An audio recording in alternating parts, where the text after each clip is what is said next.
पटना में नीट छात्रा के संदिग्ध मौत के बाद आए दिन नए खुलासे होते रहते हैं और इस वक्त आपको बता दें कि हमारे हाथ एक ऐसी फुटेज लगी जिसको देखकर आप भी चौंक जाएंगे और सोचने पर मजबूर हो जाएंगे।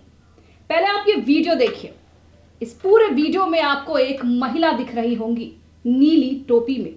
जी हाँ, ये है चित्रगुप्त थाना प्रभारी रोशनी कुमारी।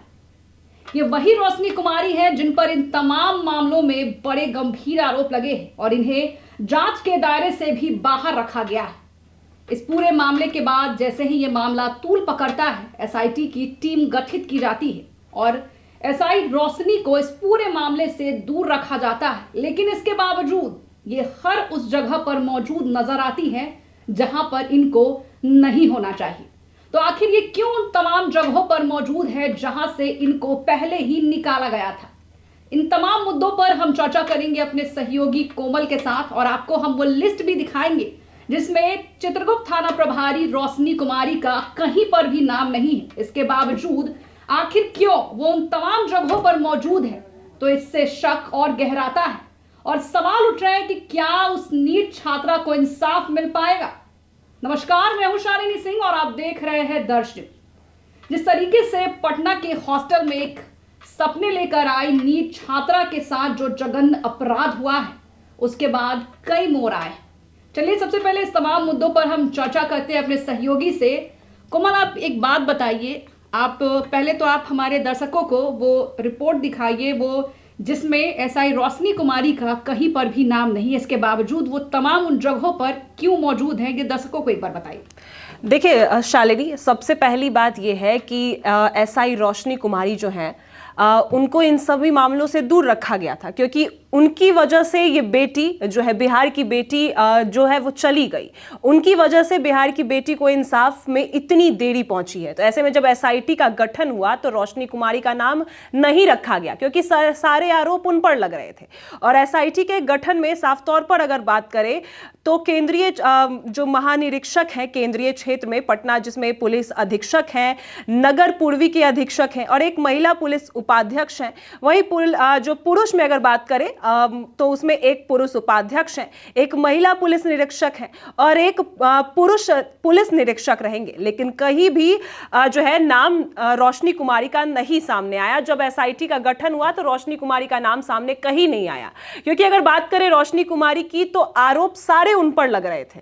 हमने शुरुआत से देखा कि किस तरीके से जब छात्रा बेहोश मिलती है, 6 जनवरी के दिन छात्रा अपने कमरे में बेहोश मिलती है। इसके बाद जब पुलिस को सूचना जाती है तो रोशनी कुमारी पहुंच ही नहीं पाती है, वो पीजी के पास वो रोशनी कुमारी नहीं पहुंच पाती है।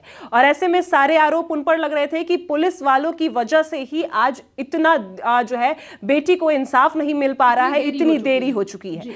जो जिन पर भरोसा किया जाता है, आम जनता जिन पर भरोसा करती है, वही भरोसे को तोड़ रहे हैं, यानी रक्षक ही भक्षक बन चुके हैं। और इसी वजह से रोशनी कुमारी को इन सारे मामलों से दूर रखा गया था और इसी वजह से एसआईटी में उनका नाम नहीं दिया गया था जब एसआईटी का गठन किया गया। लेकिन जैसे तस्वीरें सामने आ रही है, जब हमारे रिपोर्टर जाते हैं जब कैमरे के सामने, वो कैमरे से भी छिपती नजर आती है। उस वीडियो में भी साफ तौर पर दिख रहा है कि रोशनी कुमारी कैमरे से छिप रही हैं क्योंकि उनको भी डर है कि जिस तरीके से पुलिस काम कर रही है, पहले आपने भी देखा कि पुलिस वाले का ही बयान था, एएसपी अभिनव कुमार ही बयान दिए कि ये आत्महत्या है। जी। कोई भी अगर आम इंसान भी अगर उस बेटी को देखता तो ये नहीं कहता कि वो आत्महत्या है क्योंकि उसके शरीर पर जख्म के निशान, चोट, इससे साफ तौर पर देखा जा रहा था कि उसके साथ कुछ तो दुष्कर्म गलत जरूर हुआ है। लेकिन ये एएसपी बन गए, फिर भी इनको ये नहीं पता चला कि उस बेटी के साथ क्या हुआ है। ना वो एक महिला थी, थाना प्रभारी रोशनी कुमारी महिला थी। महिला अगर किसी एक महिला को भी देखे तो वो साफ तौर पर समझ सकती है कि उसके साथ क्या हुआ है। लेकिन फिर भी वो नहीं समझ पाई, थाना प्रभारी रोशनी कुमारी नहीं समझ पाई कि उस बेटी के साथ क्या हुआ है।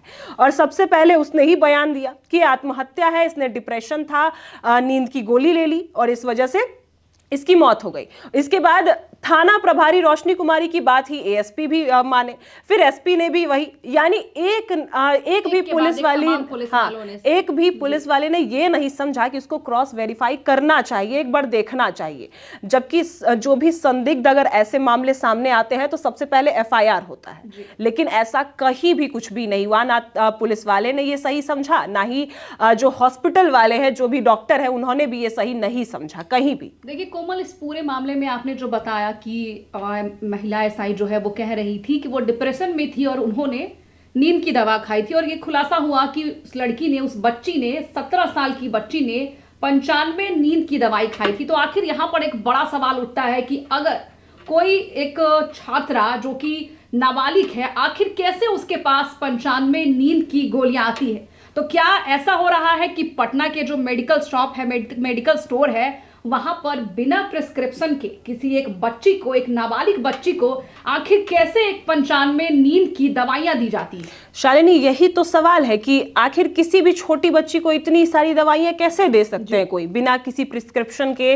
कोई भी नहीं देता। अगर आप भी कुछ लेने जाइए तो पहले वो पूछते हैं कि आपके ये डॉक्टर ने आपको दिया है। अगर आप बोलती भी है कि आपको सर दर्द है तो वो पहले आपसे पूछते हैं कि आपका उम्र कितना है, क्या है, उसके बाद ही वो देते हैं। हाँ, प्रिस्क्रिप्शन, कोई दवाई नहीं देते। तो इस बात को मानना एकदम सही नहीं है कि वो बच्ची जो है वो गई और इतनी सारी दवाइयां खरीद कर ले आई। ये सब सिर्फ मनगढ़ंत कहानियां ही हैं जो पुलिस वालों ने बनाई कि डिप्रेशन में थी, नींद की गोलियां खा ली। और इस बात को अगर एक छोटा बच्चा भी होगा वो भी नहीं मानेगा कि पुलिस वाले जो कह रहे हैं कि वो डिप्रेशन में थी वो सच है, क्योंकि उस जैसा उसके शरीर पर जो जख्म था उससे साफ तौर पर देखा गया कि वो जख्म वो खुद से तो नहीं लाएगी अपने ऊपर। सबसे बड़ी बात ये है, अगर वो, चलिए ठीक है, अगर पुलिस वाले का बयान हम जानते हैं कि जो बयान था कि पुलिस वाले ने साफ तौर पर कहा, चाहे वो अभिनव कुमार हो या रोशनी कुमारी हो, सबने कहा कि आत्महत्या थी, डिप्रेशन में थी, नींद की गोलियां ली उसने। अगर नींद की गोलियां उसने ली, डिप्रेशन में थी, तो जो शरीर पर जख्म के निशान थे वो उसने खुद से लिए। और ये बड़ा सवाल कि आखिर वो दवाइयां उसके पास कैसे आई? देखिए कोमल, इस पूरे मामले में एक और बड़ा खुलासा हुआ है जो कि सूत्रों की माने तो रोशनी के जो पर्सनल ड्राइवर है उन्होंने किया है। दरअसल उन्होंने बताया है कि जिस वक्त उन्हें फोन आया कि ऐसी घटना हुई है, उस वक्त वो गांधी मैदान मीटिंग में थे। फोन आता है, महिला एसआई वहां पर पहुंचती है, लेकिन वो हॉस्पिटल पहुंचती है, लेकिन उन्हें ये पता ही नहीं होता है कि ये जो घटना है हॉस्टल के अंदर हुई है। और पूरे 3 दिन बीत जाने के बाद ना एफएसएल की टीम पहुंचती है हॉस्टल में साक्ष्य और सबूतों को जुटाने के लिए, और ना ही कोई पुलिस अधिकारी। लास्ट में आपको बता दें कि जो रोशनी कुमारी है, उनके जो ड्राइवर है वो खुद ही जाते हैं हॉस्टल में, दरवाजा पीट कर खोलते हैं और वहां से सीसीटीवी का डीवीआर लेकर आते हैं। तो यहां पर सोचिए कि एक जो ड्राइवर है जो कि थाना प्रभारी के पर्सनल ड्राइवर है, और उन्होंने ही एक बड़ा बयान दिया है। लेकिन आपको अगर आप सोचेंगी तो ड्राइवर्स वगैरह जो होते हैं, जो इन पुलिस अधिकारियों से डरते हैं, दबाव में रहते हैं, लेकिन जिस तरीके से एक बेटी के साथ जघन्य अपराध हुआ है, अब उस ड्राइवर ने भी सामने आकर बड़ा बयान दिया। साहब कह रहे हैं कि ना पुलिस अधिकारी पहुंची, 3 दिनों बाद तक भी हॉस्टल में ना ही कोई एफएसएल की टीम पहुंची, और उस ड्राइवर ने खुद ही वहां पहुंचकर सीसीटीवी का डीवीआर कलेक्ट कर थाना में जमा कराया। और इन तमाम मुद्दों से एक बात जरूर सामने आता है कि वो बच्ची जो कि नाबालिग थी, एक दिन पहले ही अपने घर से आई थी, दूसरे दिन वो बेहोशी हालत में मिली। तो आखिर उसके पास ये 95 बेहोशी की दवाइयां मिली कहां से? देखिए शालिनी, आपने ये कहा कि ड्राइवर ने ये बातें बताई थाना प्रभारी के, तो ऐसे में जो पीड़ित परिवार है वो भी तो यही आरोप लगा रहे थे कि 3 दिन बीत जाने के बाद उनको सूचना दी जाती है, ना ही कोई हॉस्टल में जाता है, ना ही कमरे की जांच की जाती है। और अगर ड्राइवर की बात करें कि अगर ड्राइवर सीसीटीवी फुटेज लेकर वहां से निकला है तो सीसीटीवी फुटेज डिलीट होने की भी बात सामने आई थी, और पीड़ित परिवार ने ये आरोप लगाया था कि जो हॉस्टल है उसके सीसीटीवी फुटेज डिलीट करवाए गए। जी, शुरू से लेकर अंत तक जो मामला हुआ है, शुरुआत से ही काफी गड़बड़ियां है। अगर बच्ची को एक हॉस्पिटल में लेकर जाया जाता है, वहां पर कहा जाता है कि हमारे पास उतनी सुविधा नहीं है तो उसको रेफर कर दिया जाता है। लेकिन अगर आपके पास उतनी सुविधा नहीं है और किसी बच्ची को गंभीर हालात में लाया जाता है तो वहां पर साफ पुलिस केस बनता है।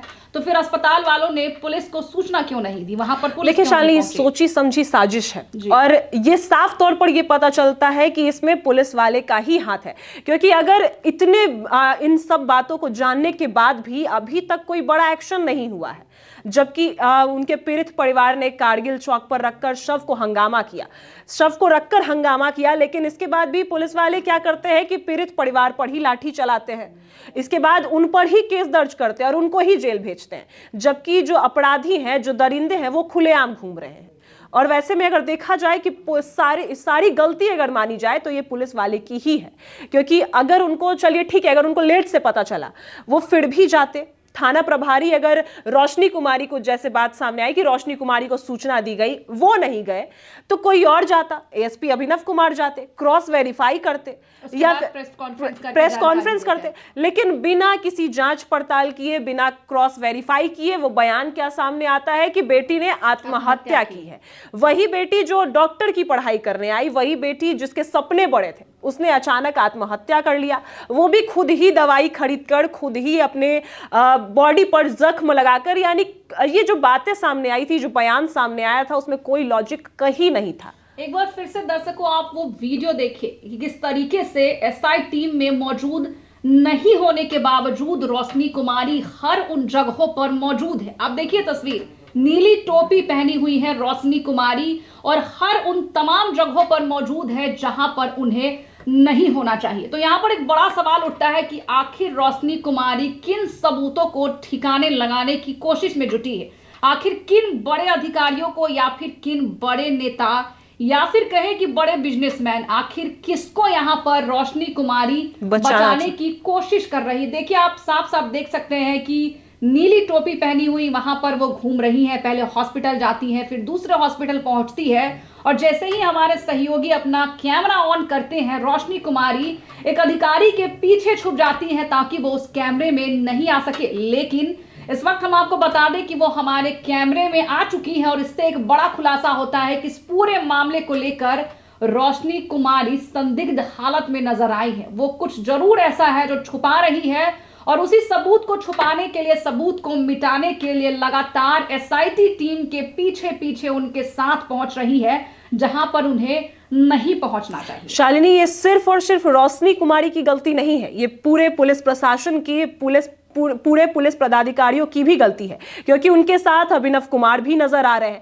अगर एसआईटी के टीम गठित होने के बाद अगर रोशनी कुमारी का नाम नहीं था, तो फिर वो लेकर उनको क्यों घूम रहे हैं, ये भी सवाल खड़ा होता है। अगर रोशनी कुमारी का नाम नहीं था तो उनके साथ उनको नहीं जाना चाहिए था, या फिर उनको नहीं लेके जाना चाहिए था। अगर वो आती भी है तो दूर रखना चाहिए था, ये भी बात है, क्योंकि इसमें कहीं ना कहीं और भी सभी पुलिस वालों की मिली भगत है। और कहीं ना कहीं ये जो पैसे खिलाने की बात हो रही थी, किसी को बचाने की बात आपने कही कि किसी को बचाया जा रहा है, चाहे वो नेता हो या फिर कोई बड़ा बिजनेसमैन हो, तो ये बात कहीं ना कहीं सच भी हो सकती है। क्योंकि जिस तरीके से पहले रोशनी कुमारी ने जो झूठ बोला, सभी को झूठ कहा कि उसने आत्महत्या की, एक महिला होने के नाते उसने ये कहा कि उस बच्ची ने आत्महत्या की, डिप्रेशन में थी, नींद की गोलियां ली और जख्म के निशान उसको दिखे ही नहीं, जबकि ये कोई आम इंसान भी देखकर वो बता सकता था कि वो आत्महत्या नहीं है। इसके बाद भी थाना प्रभारी रोशनी कुमारी अब एसआईटी टीम गठित होने के बाद भी सभी के साथ नजर आ रही हैं। तो ऐसे में सिर्फ रोशनी कुमारी नहीं, पूरे पुलिस अधिकारियों पर सवाल खड़े होते हैं कि पहले उन्होंने आत्महत्या करार दिया, उसके बाद भी जो है अब रोशनी कुमारी को साथ में लेकर चल रहे हैं। तो ये कहीं ना कहीं एक मिली भगत है और पूरे जो रक्षक है सच में भक्षक बन चुके हैं। अब इनको बिहार की बेटियों को सुरक्षित नहीं करना है, जबकि दरिंदों को बचाना है। अब इनको ये काम करना है।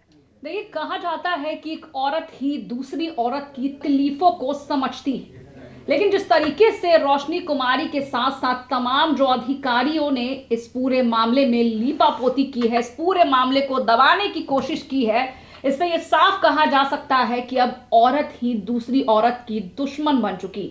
और आपको बता दें कि ये कोई पहली घटना नहीं है, आए दिन पटना के हॉस्टलों में ऐसी घटनाएं सामने आती है, लेकिन आधे से ज्यादा मामलों को दबा दिया जाता है। और आपको बता दें कि शंभू गर्ल्स हॉस्टल में सेक्स रैकेट का भी बड़ा खुलासा हुआ है। शालिनी, एक और ये सबूत सामने आया था कि जब नीट की छात्रा जो है वो जहानाबाद से पटना लौट रही थी, तो उसका लोकेशन जो है वो देखा गया है अब, क्योंकि उसके फोन अब पुलिस के अंदर जांच के अंदर है। तो ऐसे में उसका लोकेशन और जो पीजी के ओनर है मनीष चंद्रवंशी, उन दोनों का लोकेशन सेम बताया गया। और आखिर ये सोचिए कि आखिर उन दोनों का लोकेशन सेम है क्यों। और यहाँ पर ये सोचने वाली बात है, और ये भी एक बड़ा सवाल उठता है कि क्या उस बच्ची के घर लौटने से पहले ही ये पूरी साजिश की तैयारी कर ली थी, और क्या उसका पीछा किया जा रहा था ये जो गुनहगार है अपराधी। क्योंकि जिस दिन वो घर वापस पीजी लौटी और उसके अगले दिन ही वो बेहोश मिलती है, और ये पूरी साजिश रची गई कि दवाइयां, डिप्रेशन, ये पहले से ही प्लान हो रखा था। फिर तो 3 अस्पताल बदले गए जी। और ऐसे में साफ तौर पर अब जब लोकेशन भी सामने आया है, तो मनीष चंद्रवंशी, हम आपको बता दें कि मनीष चंद्रवंशी पहले बहुत 15,000 रुपए सिर्फ कमाता था, लेकिन आज मनीष चंद्रवंशी का पटना में कई जगहों पर हॉस्टल है और करोड़ों की संपत्ति है। तो आखिर ये कहां से आए, ये भी बड़ा सवाल है।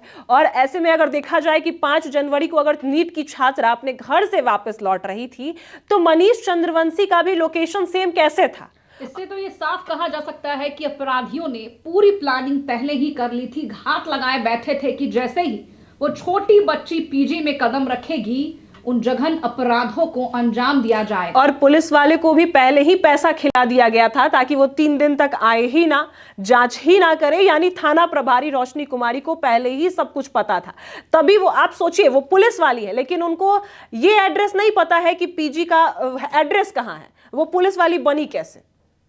अगर इंसान, नॉर्मल इंसान भी है, वो लोकेशन जांच करके वो कहीं भी पहुंच सकता है। बिल्कुल। और उनको वो लोकेशन नहीं मिल रहा था, वो हॉस्पिटल पहुंचती है, पीजी नहीं पहुंचती है। देखिए, आपको बता दें कि इस पूरे मामले में सत्ता पक्ष की भी भारी गलती नजर आ रही है। सत्ता पक्ष ने चुप्पी साध रखी। आपको बता दें कि जेडीयू कार्यालय के बाहर बड़े बड़े अक्षरों में लिखा हुआ है कि बिहार की बेटियां सुरक्षित है क्योंकि यहां पर नीतीश सरकार है। लेकिन आपको बता दें कि नई सरकार के गठन के साथ ही लगातार बिहार की बेटियों से जुड़े कई ऐसे मामले सामने आए हैं जो आपको भी सोचने पर मजबूर कर दें। जरा सोचिए कि उस 4 साल की बच्ची का क्या दोष था। पटना में पढ़ने वाली, डॉक्टर बनने के सपने से आई उस बच्ची का क्या दोष था। आखिर उन तमाम महिलाओं, बेटियों का क्या दोष था जो कि अपराधियों के जघन अपराध का शिकार बनी है। और इसके बावजूद सरकार ने चुप्पी साध रखी है और ऐसी टीम गठित करके यहां पर जांच के लिए भेजा गया है। सरकार ने बनाई है जो कि उसी रोशनी कुमारी को साथ लिए घूम रही है, जिन्हें संदिग्ध माना जा रहा है। और कहा जा रहा है कि रोशनी कुमारी कुछ बड़ा करने के फिराक में, या यूं कहे कि कुछ बड़े अपराधियों को, बड़े बिजनेसमैन या नेताओं को छुपाने की कोशिश में है। और पुलिस प्रशासन, जो एसआईटी की टीम है, उसी रोशनी कुमारी को लेकर आखिर क्यों बार बार घूम रही है, हर जगह नजर आ रही। इसका जवाब आप हमें कमेंट बॉक्स में लिखकर जरूर बताएं। जो आपने वीडियो देखा, नीली टोपी पहने हुए रोशनी कुमारी जो एसआईटी की टीम के साथ घूम रही है, आपको क्या लगता है कि क्या वो किसी बड़े अधिकारी, नेता या फिर बिजनेसमैन को बचाने की फिराक में? बने रहे हमारे साथ और देखते रहिए दर्श न्यूज। हम इस पूरे मामले पर लगातार अपडेट आपके साथ शेयर करते रहेंगे। धन्यवाद।